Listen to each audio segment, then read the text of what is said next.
prayer, a small silent prayer, then we'll start the discourse.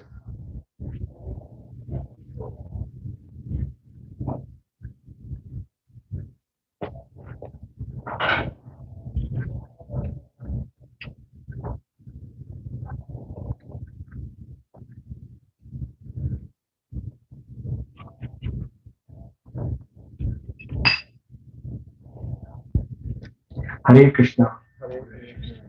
So we'll start with Jai Radha Madhava. Jai Radha Madhava Kunja Bihari.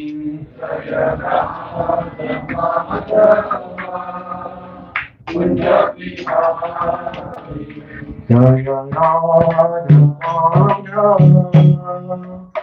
Kunja Bihari.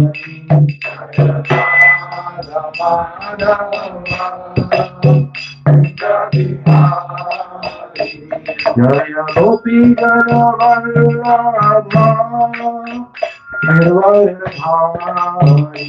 Jaya Gopi Jana Vallabha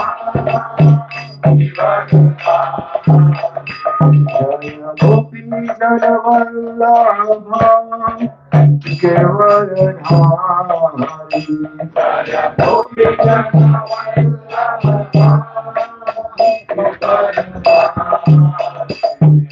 Yashodanandana Rajananandana Yashodanandana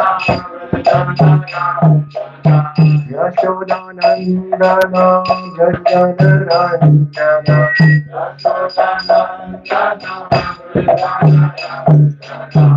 Yamuna Tira Vanachari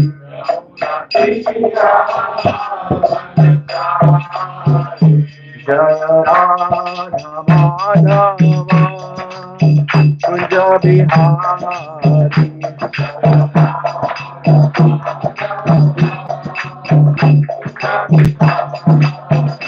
Jaya Radha Madhava Kunja Bihari.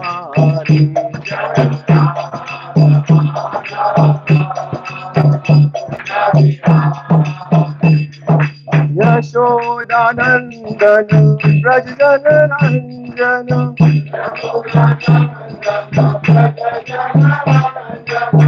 Yashodanandana Rajananandana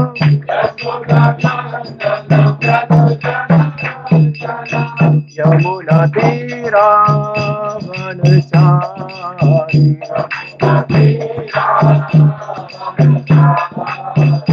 Jaya Radha Madhava Kunja Bihari.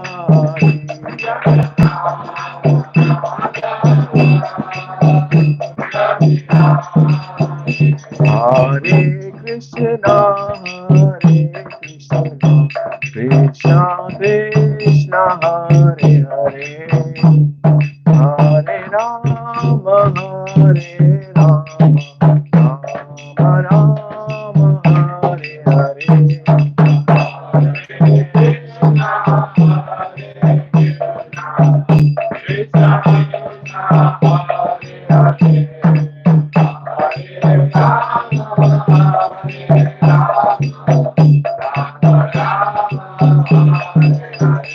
Hare Krishna,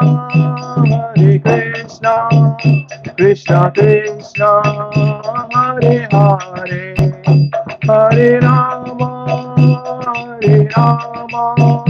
Rama Rama, Hare Hare.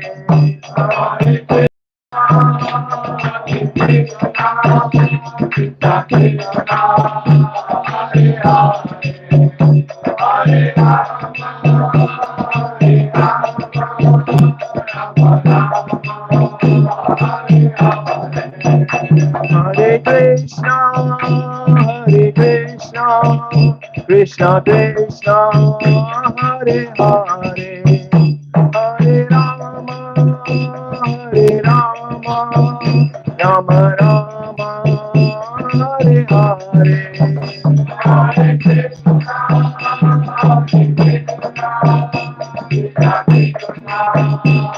Krishna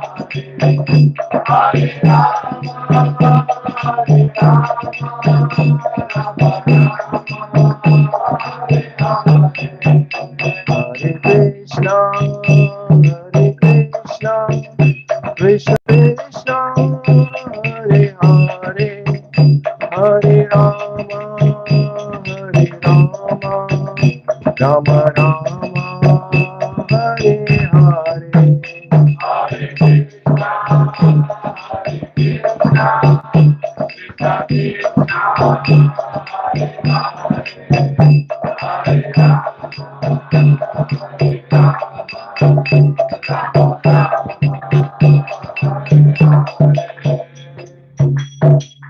Hare Krishna devotees. Hare Krishna. Today is a very special day. Today is the appearance of a very special devotee. His name is Narrotam Das Thakur. Anybody knows about Narrotam Das Thakur? No? Okay. So I will tell you, I'll try my level best to tell you some things about Narrotam Das Thakur. Maybe you like it.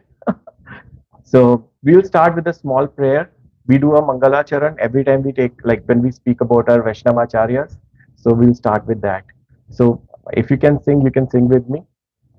Om Agyantimrandasya Jnananjana Shalakaya Chakshurmitam Yena Tasmai Shri Guruve Namah Shri Chaitanya Manovishtam Sapitam Yena Bhutale Swayam Rupa Kadamayam Dadati Swapadantikam Vandeham Shri Guru Shri Yuta Padakamalam Shri Guru Vaishnavamsha Shri Rupam Shajatam Sagan Raghunathapitam Tam Sajivam Sadvaitam Sadbhutam Sabdam Chandam Shishatunam Vedevam Shri Radha Krishna Padam Sahagan Lalita Shri Vishakha Vitamsha He Krishna Karuna Sindhu Deenabandhu Jagatpate Gopeshu Gopika Kanta Radha Kanta Namastute तप्त कांचा गौरंगी राधे वृंदावनेश्वरी श्रीस्वानुसुते देवी प्रणवाणी हरि प्रिये वांछा कल्पतरो वृष्य कृपा सिंधु एव च पतितानां पावनेभ्यो वैष्णवेभ्यो नमो नमः श्री कृष्ण चैतन्य प्रभु नित्यानंद श्री अद्वैत गदाधर शिवासदि गौर भक्त वृंदा Hare Krishna, Krishna Krishna, Hare Hare, Hare Rama, Rama Rama, Hare Hare, Hare Krishna.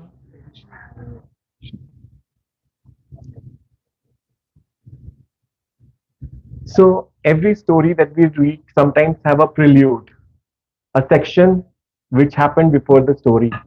So Narottam Das Thakur's story is very interesting. It has a prelude. So everybody knows about Chaitanya Mahaprabhu. So Chaitanya Mahaprabhu took birth in Bharatvarsha in 14th century. So he was an embodied form of Radha Krishna combined together. So he appeared in this world so that he can distribute and show to the people what is the love of devotee. So he did not appear in the form of a majestic form wherein he's gonna pick up the weapons and kill all the asuras. He did not want to take this form. We are living in an age of Kali. In this age, each and every person has a good part and a bad part. So the reason of appearance of Chaitanya Mahaprabhu was to destroy the bad part within the heart of all the people and make them pure devotees. And he came as a devotee. So Chaitanya Mahaprabhu used to do Sankirtan. He used to sing, he used to play Mridanga, and he used to visit one place after another. So one day he was walking to one of the river sides, like there is a river called Padmavati River. So he was walking across the Padmavati River. All of a sudden he started chanting, Narottam, Narottam, Narottam, Narottam. And everybody was surprised. Who is Narottam? Nobody has heard the name Narottam. They did not know who's Narottam. So there is an eternal associate of Chaitanya Mahaprabhu. His name is Nityananda Prabhu. He is the embodied form of Balaram. You see Chaitanya Mahaprabhu, next to him is Balaram or Nityananda Prabhu. on the altar. So, so he asked, Prabhu, who is Narottam? So Chaitanya Mahaprabhu started telling, one time we were at Jagannath Puri. So, we were taking out the tears of ecstasy in divine love of Jagannath. And those tears and the love in the form of tears were falling down. So they gathered those tears and kept it. Chaitanya Mahaprabhu kept it with him. So with that, he was walking at the shore of Padmavati river. The moment he came to one of the shore, all of a sudden huge waves starts coming. Huge waves like torrents of like the river trying to touch the feet of Chaitanya Mahaprabhu. So then Padmavati river appeared in front of him, and she was very joyous in seeing Chaitanya Mahaprabhu, who's Lord Himself in a very merciful form. So she touches the feet of Mahaprabhu and she asks, Prabhu, what is the purpose? What is the prayojan for me? Prayojan means what exactly can I do a service for you? So Chaitanya Mahaprabhu said, today I have kept my love and I want to give you my love. And there is a devotee who will be born 2 or couple of decades from after I'm gone, and you hand over this love to him. So the name of the devotee, he said, is Narottam Das. So Padmavati River asked, how is it possible to identify Narottam Das Thakur? How can I identify Narottam Das? So, so Chaitanya Mahaprabhu said, the moment I came, there was a huge turmoil in the river. The waves started rising. Similar ecstasy you will experience when the Narottam Das Thakur comes in front of your shore. So this is the prelude of the story which I'm going to tell. So now we'll begin with the story. There is a place called Kheturi in West Bengal. So there used to be two excellent devotees living there. One of the devotees' name was Krishna Nandan Datta, and his wife's name was Narayani Devi. So one day Krishna, he's a zamidar over there. You guys understand who's the zamidar, who has some land and is sort of a small ruler, landlord basically. So one day he was just walking around his fields. He hears a akashwani, something spoken from the sky, and he tries to listen to it. He's just bewildered what's happening. So he say, I am. There is a child whose name is Narottam, who will be born in your family, and he will be a great devotee. He will sing the glories of Lord and will spread the glories across the entire world. So at the same time, his wife Narayani Devi was sleeping. So there is, while sleeping, she has a dream. There is a golden colored person appears in his dream. Can you guess who could be this golden colored person? Yeah. Chaitanya. Oh, very good. So Chaitanya Mahaprabhu comes in his dream and he tells him, my most devoted, my most beloved uh, associate is gonna take birth in your home. His name is Narottam. So these both of the parents meet, and they say, okay, I heard Akashvani, and she says, okay, I saw a dream, and they are both bewildered. What's gonna happen now? Then soon they realize like they're carrying a baby. After some time, on Maghi Purnima. Purnima means full moon.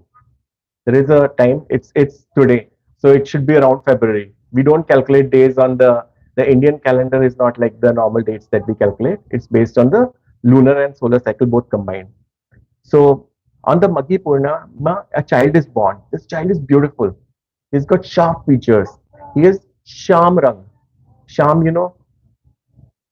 slight dark color, but the features are beautiful. They are so majestic. Everybody is like, everybody's excited in the entire village. They are looking at the kid. What exactly, you know, happened? So everybody coming and visiting and seeing the kid. And this kid, as he's growing up in his childhood days, is a very renowned kid. He's not, the kids with him, they are going and playing outside, but he wants to hear about, the pastimes of the various acharyas. And Chaitanya Mahaprabhu has left some time back to his holy abode.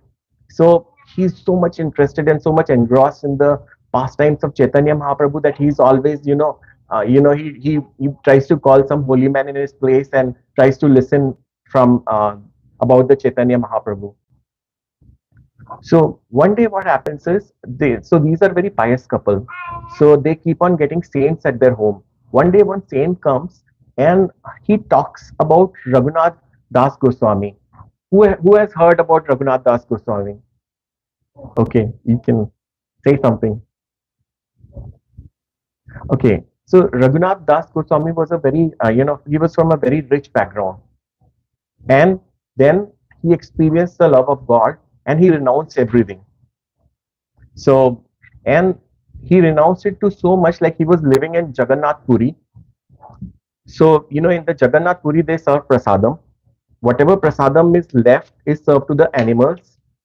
Whatever animals don't eat, he used to clean that prasadam and eat. So he was a very exalted devotee. Like there is a very famous verse in Bhagavatam, Bhagavad Gita.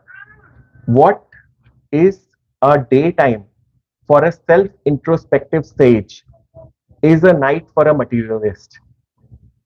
And what is a night for a materialist is the daytime for a self-introspective sage. So what that means is, whatever activities, the materialist people, like we are all to some extent materialists. I'm speaking about myself. So the external activities, owning a house, owning a car, getting some recognition in the material world, these are all activities of the materialist. But for the spiritualist who's a self-realized person, so they understand the Tattva Gyan. What do we mean by Tattva? Tattva is something which is completely truth. It is devoid of any false things. False means something which is temporary. Tattva means which is permanent, eternal. Say, for example, every one of us sitting here has a longing of permanence in his life. Everybody wants permanence to some extent, but none of us have experienced in any endeavor, relationship, or anything. We have not seen permanence. So if you introspect, then you will realize where is this demand coming from? Something which I have never seen. You cannot have a longing for something which you have never seen, right? Can you have a longing for something which you have never seen, heard, or through any senses experienced? So it is such a small thing, like permanence. We hear all the time, but have we experienced permanence in anything? So the jnanis or the yogis who have, who are self-introspective, for them, the most important thing is Tattva Gyan. The Tattva Gyan tells them this material manifestation that you have seen around you is temporary. So they do not chase it. What do they chase? They chase permanence. They chase transcendental knowledge. They do activity. So in Bhagavad Gita, various activities are described. There is karma, akarma, vikarma. Karma is an activity which you do according to Vedic injunctions, and they, promote you the higher planets. Vikarma is, negative activities, then which, draw you down towards the lower planets or, lower species of life. Then there is, akarma, which is like transcendental activities, which, help you out in moving from these both the bondages. Like the akarma and vikarma both are bondages. Sorry, karma and vikarma both are bondages. One of them is a golden chain, another one is a iron chain, which keeps you in the material world. So the self-introspective sage never go after these kind of things. So that's why we say, what is night for a self-introspective sage is a day for the materialist. Material is during the day chasing of things which are temporary. Spiritualist or self-introspective sage or a devotee, he is only chasing for the things which are permanent. He has nothing to do with temporary. So Raghunath Das Goswami. So I'll connect the dot now back to Raghunath Das Goswami. He was a self-introspective sage. The activity that he is doing, he is picking up prasadam, which animals have not eaten, cleaning up and eating, and doing his devotional service. So he doesn't care about the clothes that we are wearing. Sometimes you might judge me if I wear a torn clothes or a dirty clothes and I come here and I give a lecture. You'll say, who's come here? Is he normal? But when we look at the self-introspective sage, their perspective is not like this. They will look what is inside me. And this is the true longing. We are all longing for this thing. We are not longing for material things. You'll keep on buying one thing or the other, or seeing one site or the other, or going to one place or the other. But your inner satisfaction will never come. So same happened with Raghunath Das Goswami.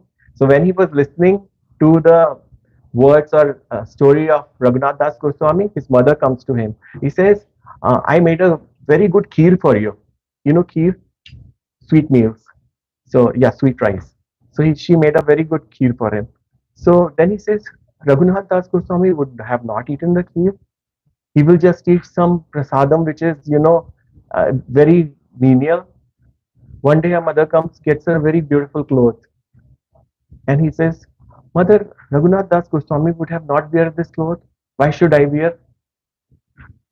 So his consciousness, I am trying to portray his consciousness to you guys.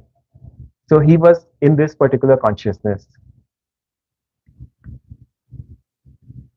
So one day what has happened, so the time passed by that, and their parents were worried, like what exactly is happening to our child. He's not like a normal child. He's not mixing with kids and he's not playing around. So what happens is, one day they call an astrologer, and an astrologer tells him, do whatever. If you want to keep your kid in your home, everybody wants to keep their kid at home. They don't want the kid to let go. So what you do, don't take your kid to the Padmavati river, whatever happens. Right? You know why? There was a prelude. Just visit that. So what happens is, when he turns 12 years old, when the brain is fully developed, in the material sense, of course, in the spiritual sense, is fully developed. So one day, Chaitanya Mahaprabhu, again the golden person, he comes into his dream. And what he says is, I have kept something for you at the shore of Padmavati river. And he says, no, the astrologer has told me, no, don't go there and you'll die there. Something bad is going to happen. He said, no, don't worry. I have kept something very special. You'll go, you'll know. So he wakes up. So his father has kept guards, just so that he doesn't stray away to the Padmavati river. So what happens is, he somehow, slips and takes bath in the Padmavati river. The moment he enters into the Padmavati river, huge waves starts coming. Similar waves which came for Chaitanya Mahaprabhu. Huge waves start coming, and all of a sudden, Padmavati river appears, and she has a golden lotus in her hand. She hands this golden lotus to him, and all of a sudden he's filled with ecstasy. So whatever material enjoyment, we were talking about materialist. What's the highest material enjoyment you can get in this material world? We all know. Right? Money, opposite gender, maybe other things, right? So multiply it by quadrillion times. That's the joy you get from inside. That's when you get the prema bhakti. That's the kind of joy which emanates from inside you. Each and every pore of your body gets enlightened. So we know a little bit philosophy for 20 seconds, just 20 seconds. So Krishna, when he expands in the form of Brahman, and he expands in the form of Paramatma. So in each and every atom, Paramatma and Brahman is present. So that the energy which comes out, it comes from all sides. I mean, it's so much that you cannot handle it. So he get that kind of pleasure, and his whole appearance starts changing. So he is born in one particular way. The features starts changing because he's got so much ecstasy. His features, and his color changes golden. He's an eternal associate of Chaitanya Mahaprabhu, and he has a golden appearance. He starts getting that golden appearance. So the moment he comes out of the river, the villagers see him, and there everybody is worried what has happened to the child. So they think some kind of a ghost has taken over him.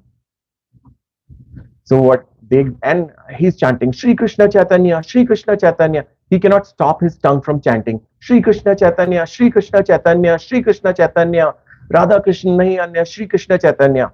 And so everybody is worried what exactly is happening. So what they do is they call a oja. You know who's an oja?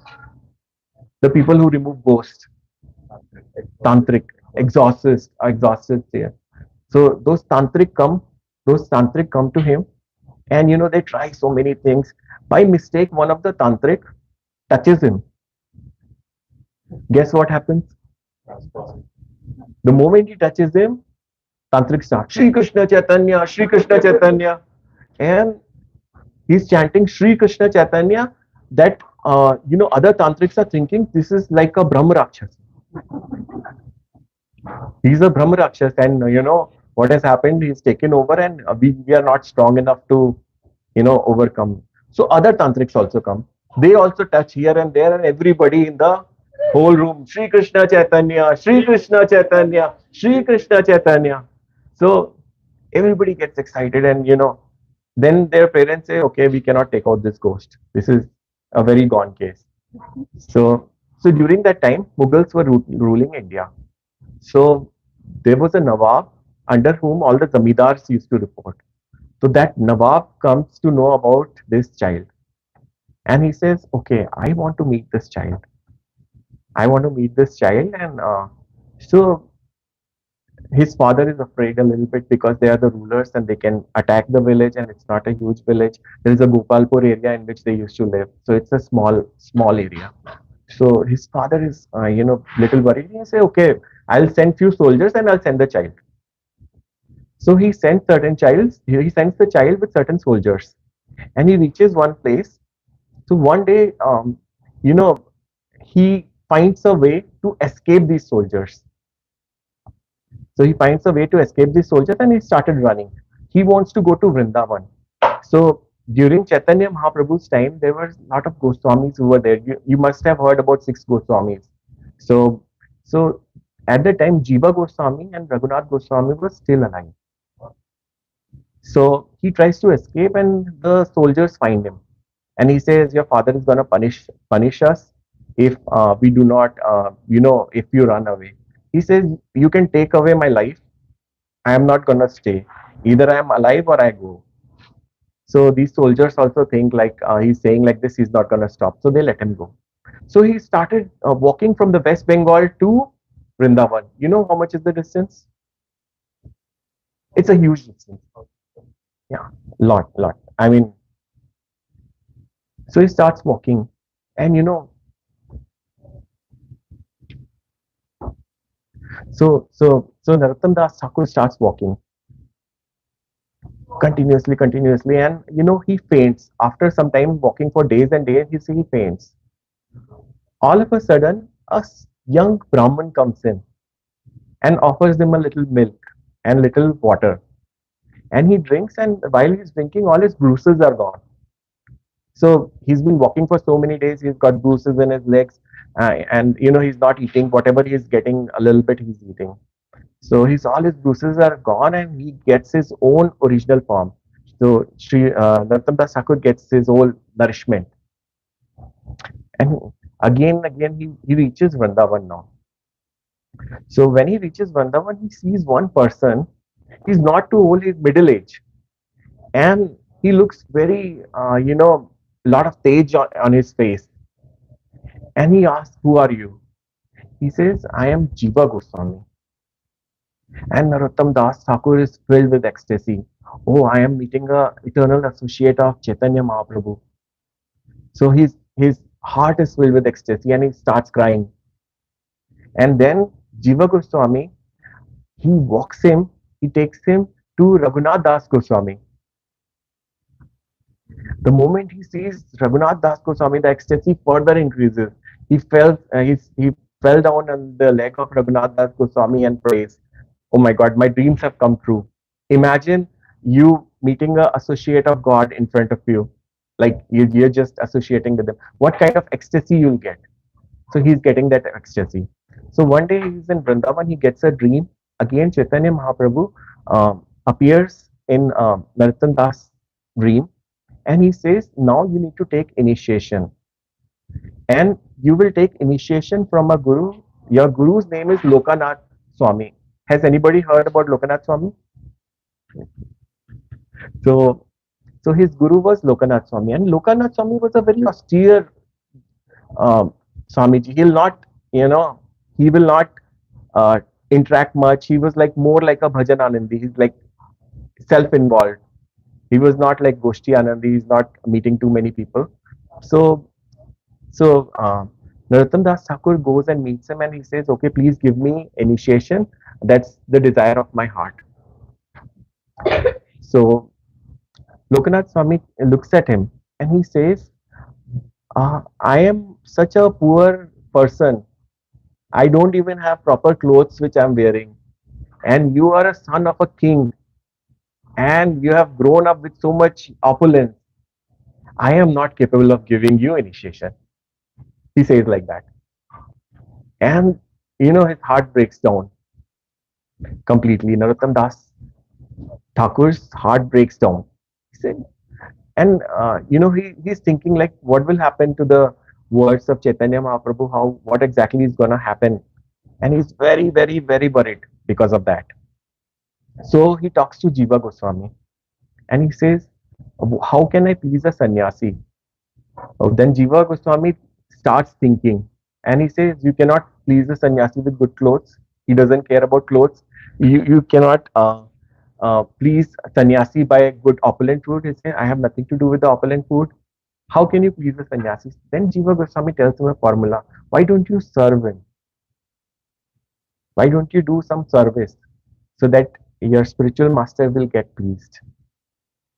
So then again, it's a tricky thing. What service can he provide to a sannyasi who has no attachment to the material things? He is involved in Sankirtan, he is the Bhajan Anandi, he is continuously in, Atma Ram mood. What exactly can he do for him? So he doesn't find any activity.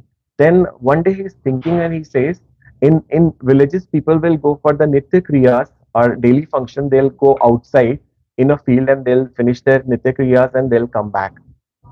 So what he does is he hides behind the bushes and he cleans the area where people are doing the Nitya Kriya. Where Lokanath Swami is doing Nitya Kriya, he cleans that area. He does it for 1 year, 1 full year. So I mean these are very high elevated topics. So just to explain you the mode, like I said, what is night for a materialist is the day for a self-introspective sage. So he's cleaning that. One day Lokanath Swami observes who exactly is cleaning this. So what he does is he hides behind the bush. He used to clean overnight, night time. So he hides in the bush and he sees Narottam Das Thakur is cleaning. And the tear starts coming in his eyes. He says, I can make him my disciple. And he embraces him. So Narottam Das Thakur, he is like filled with ecstasy. He's got a spiritual master. Each and every one of us, in a way, is searching for a spiritual master. And the purpose of his life is fulfilled because spiritual master can lead you to back to Godhead. Krishna prayer. So he becomes the disciple, and it's such a vibrant, spiritual environment there. Jiva Goswami is there, Raghunath Das Goswami is there, and all the Goswamis is there. So he's living with them. So all of a sudden, there is after 3-4 years, Jiva Goswami gives him an instruction. He and there is another disciple, Srinivas Acharya. So he gives them instructions. Now you have studied sufficiently. Now you spread the Krishna consciousness across the world, and you start by going to Kechuri, your place where you were born. So they go to the Kechuri. So they reach Kechuri, and there they start preaching. So what has happened in Kechuri? The spiritual practice have diluted a little bit. So people are eating fish, and then they are saying like this is Jal Torai, and they are doing the Harinam. So which is not. Although Harinam can purify everything, there is not a sin which exists in the material world which Harinam cannot clear. So even the most sinful Jagai and Madai, those were like two people who we cannot even commit 1 million times of the sins they were capable of committing, and they get purified. So Harinam is very pure, but he wanted to make sure people reach back to Godhead in a short time.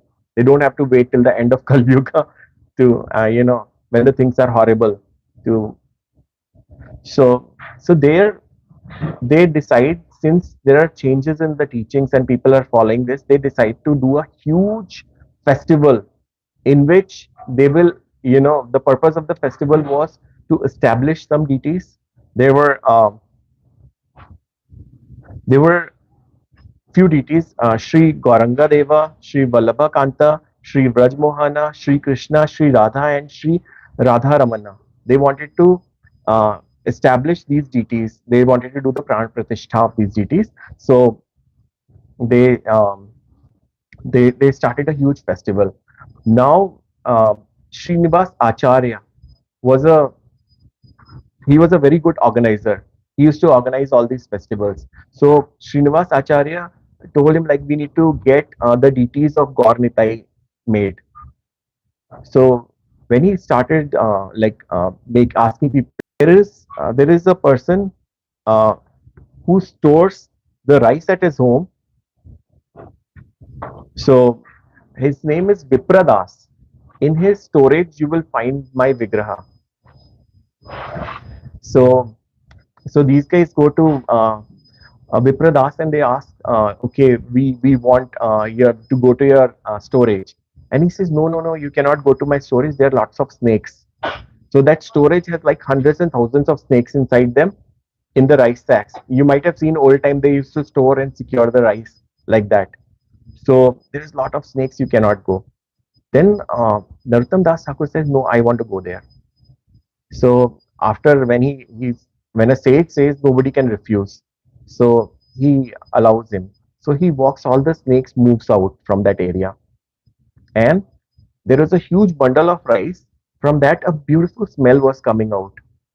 So he goes to that bundle of rice and he's trying to remove, and they find the most beautiful Gaur Nitai deities present there. And the moment they see, everybody's eyes is like wide open. They're so beautiful. So they were planning a Gaur Purnima festival when the Gaur Nitai appeared.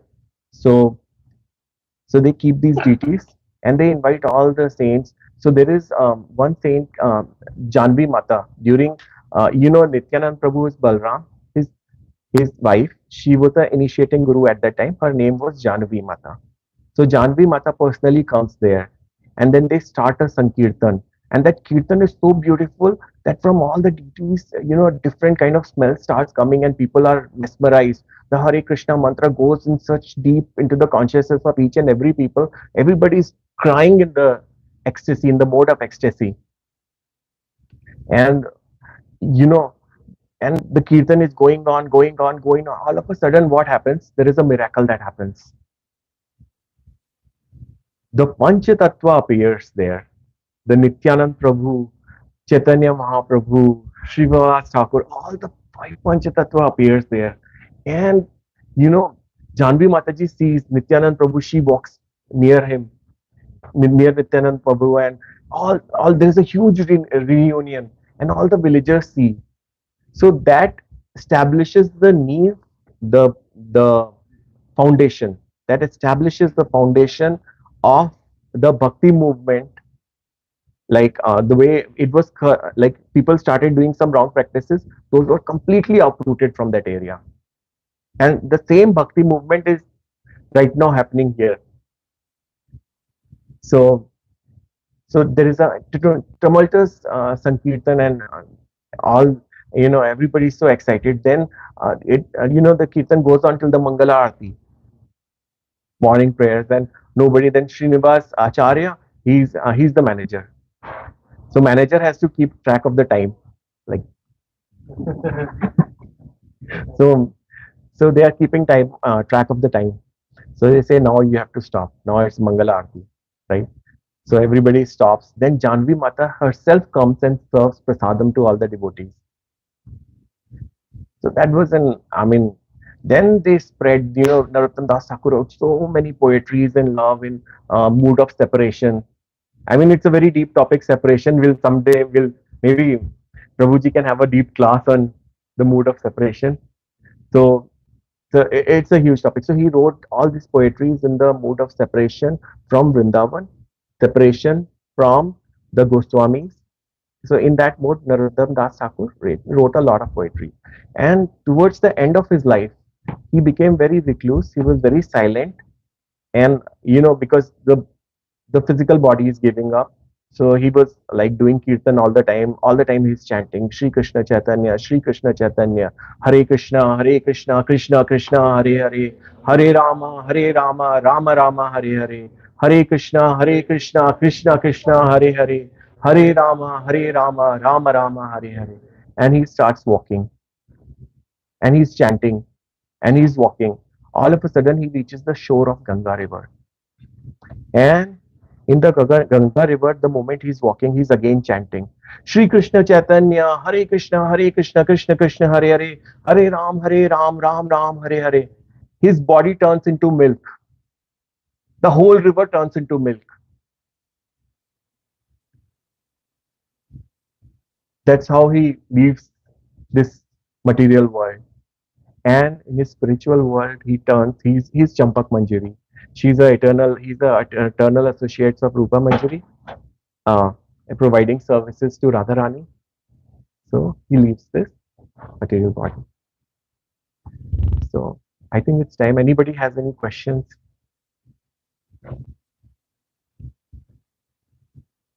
Who is giving the class for first time? Let's give a round of applause.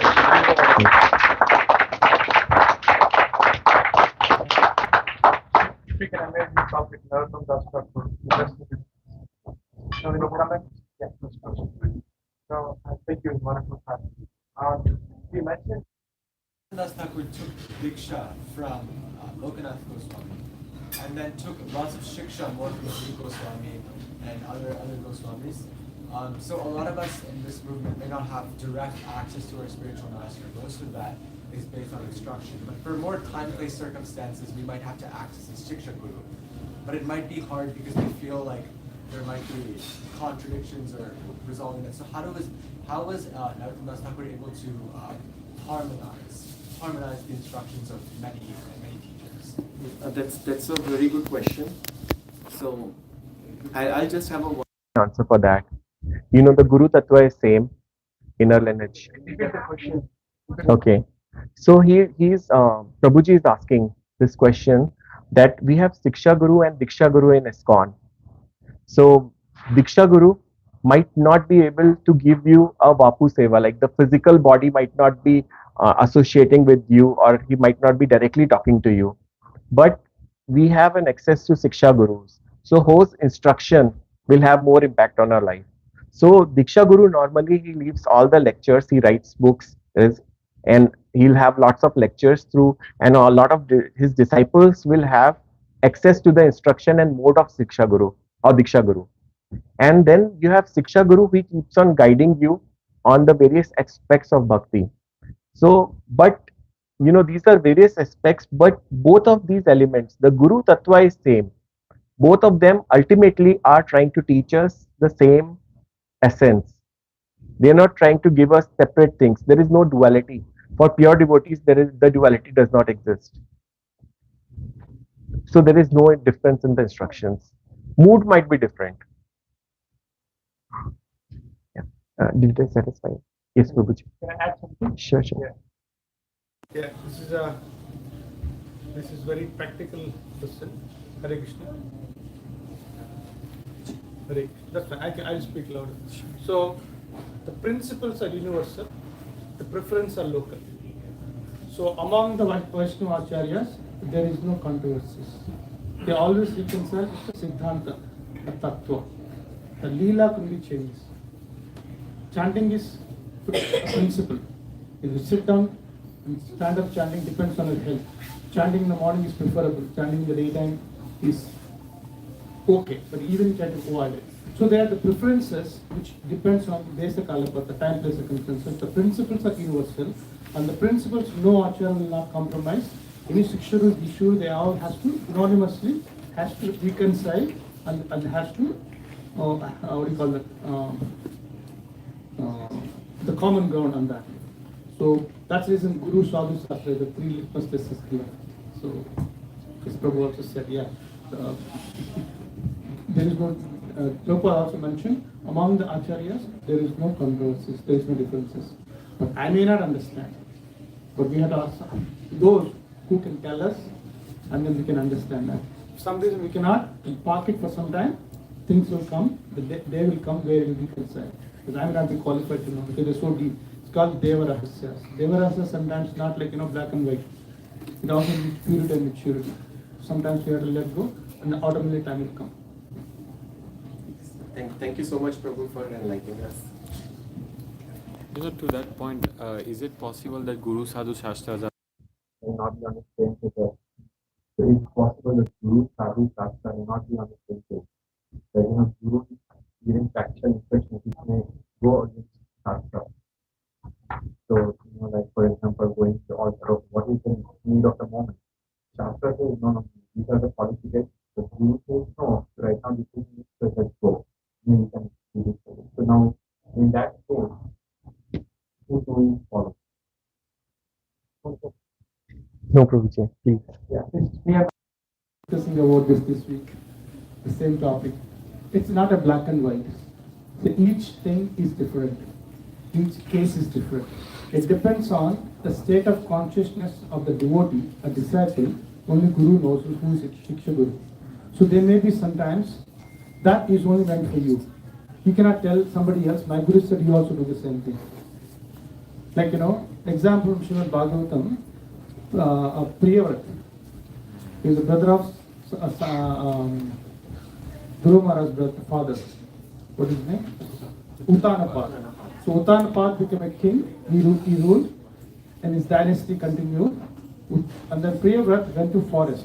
He took a brahmachari, became a sannyasi, and then he continued his celibacy and then lived for many, many centuries. Now there is no king to rule the world. He is more qualified. And then Swayambhu Manu, which is his grandfather, who is also great Mahajan, he comes to him saying that there is no king now, you have to become a ruler. Get married. And then he says, no, my Guru, who is his Guru? Narada. He is also Brahmachari, who is also Mahajan. Two Mahajans saying two different things to the same person. One seems to be more nice, which he wants to do. And then now when they have controversy, third Mahajan comes. Who is that? Brahma, who is more senior than these two. He said, you should not be attached to that, what you like to do, even if a Guru says so.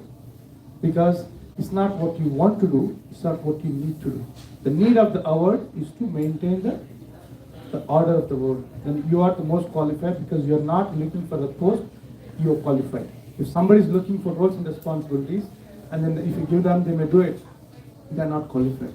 So qualification is there, but there is no desire. I don't want to do it. So that person is more qualified. If you read in Srimad Bhagavatam, it explains. And then he says, now you don't listen to Narada, listen to Swayambhu. It's a live example in Bhagavatam. And then now, Narada when he looked at, he says, you follow what my father says. There's reconciliation happening right on the spot. He says, yes, that is highest.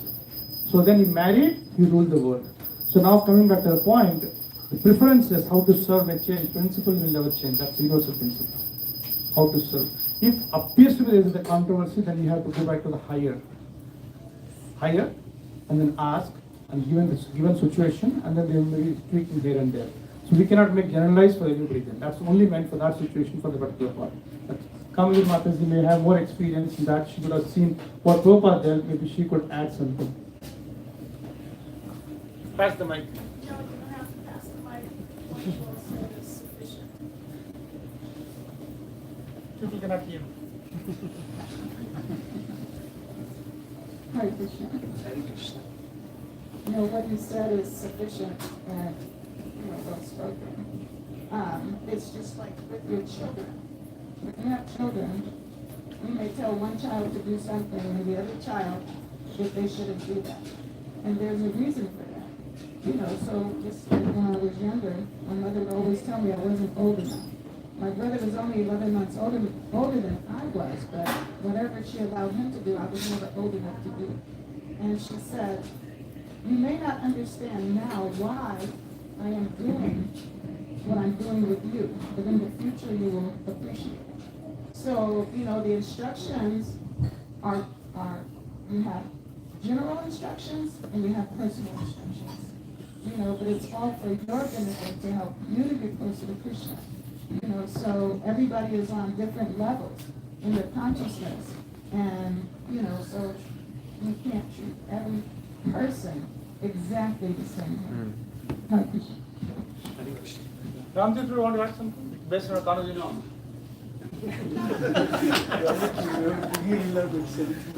Mother Kavali spoke, Nani Krishna Prabhu spoke. What else is there for me to speak now? Myself and Nani Krishna Prabhu had this discussion many times. Sadhu, Guru Sadhu Shastra. Sometimes it appears contradictory. What Shastra says and what Guru says. But we explained it depends on each situation and its circumstance. Time-based circumstances, things may be, Guru may tell certain things which are practical at that point for you. So in that sense, it may appear different, but the principle is same, to bring you closer to Krishna. That's all I can say.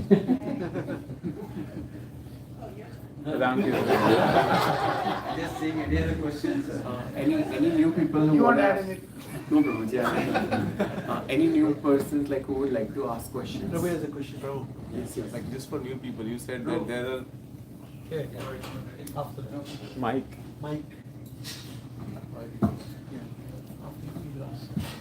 So Prabhu, you said there is no sin that Harinam can't eradicate. So it will eradicate all the sin. People might do sin, then say, okay, I will do Harinam. And then everything will be ready. Then again after 2 months they will do sin and then Harinam. So how you want to? That's a good. That's to new people. So I want to pay my obeisances to His Grace Radhanath Swami. You clarified this thing to me. His Grace Radhanath Swami. His Holy His Holiness Radhanath Swami Maharaj, he said, so if you want to build a fire and you keep on pouring water into it, what's going to happen? You build a fire, you pour water. You build a fire, you pour water. It'll take infinitely long time for the fire to finally come up. When the desire is very strong or you pour a lot of kerosene, then finally fire might come out, but it's going to take a lot of time. So we don't want to wait till the end of the golden age of 10,000 years in Kali Yuga to finish our activities here, to wrap ourselves from here and go to the eternal abode. So maybe that answers.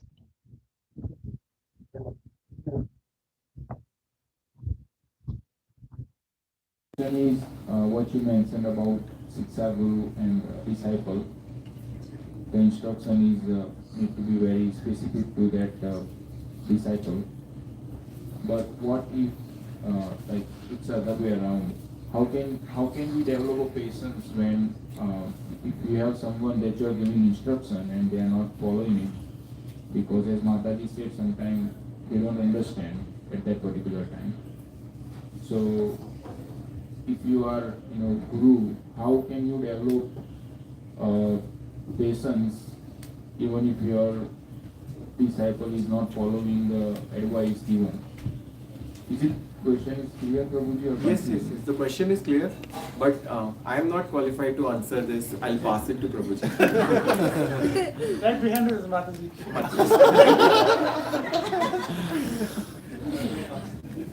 Long distance. So you're saying, what if the disciple is not following the instruction of the guru? Well, that's like following the law. The law is there, and you know the law, and your choice is to follow it or not. If you don't follow it, there's a consequence, punishment, if you don't follow the law. And spiritual life, if you're given an instruction by your spiritual master, even if you're not able to do it perfectly or exactly at the time, but you're endeavoring to do that, then you're okay. it's just like when Srila Prabhupada met Srila Bhakta Saraswati Goswami Maharaj Prabhupada for the first time. He told him to print books in English for the English-speaking people. He didn't do that on that day or the next day, but he was always preparing himself to take that instruction, and he accepted it as his life and soul. So that makes a difference. So if you want to advance in spiritual life, you have to endeavor constantly, moment to moment, to follow that instruction. And as Radhanath Swami Maharaj said, he said, we have to get to a point where we're following every instruction on every page of Srila Prabhupada's book. Now, you can't do that right all at once, but if you just keep steadily trying to do that, then you'll retain the growth. So, if you want to be safe, then you'll endeavor.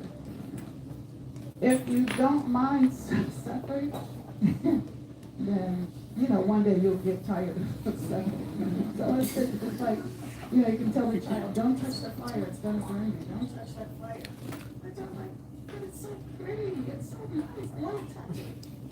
And you touch the fire, you're going to get burned. So for every action, there's a reaction, good or bad. But even in spiritual life, you're not so much concerned about good reaction because it's still combined into the material world. So when you understand the philosophy of Krishna consciousness, and everything is there, creation, science, military, everything is there in the Vedas. But you have to decide for yourself, do I want to stay here? I mean, really, if you just go out and look around, go to the hospital just for one day. Just sit in the emergency room. Just sit there and just look. That's what you're destined to go to. This world is a place of misery, wherein repeated birth, death, old age, and disease takes place. Now, if somebody said, hey, would you like to have about 25 years of cancer? You say, oh no. But if you do certain things that don't protect yourself from allowing dis-ease to enter into your body, then you're asking, if you're just going to eat anything, if you're not trying to pick up those things which Krishna says is offerable to him. And so it says if you don't, even if you pick out good things, if you don't offer to Krishna, he says you're still eating sin. So when you know the law and you still break it, you're held more accountable. Right? So you want to know. So you have all these wonderful books. There's Divine Grace, Srila Prabhupada. If you don't have, you should get. At least start the journey.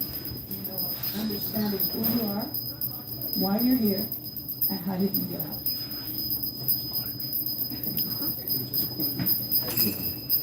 Thank you, everybody. Next, we'll move on to the stand-up kirtan.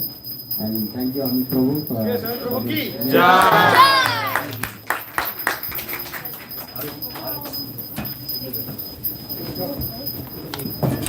First class, much better than me. That's what you tell everybody, I think. That's what. We are not third one.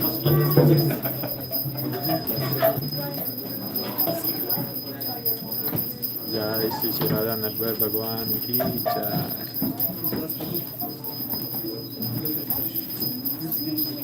गौर निताई की जय।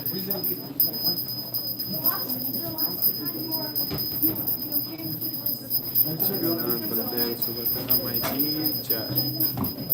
गौर प्रेमानंदे हरि हरि बोल। श्रीला प्रभुपाद की जय।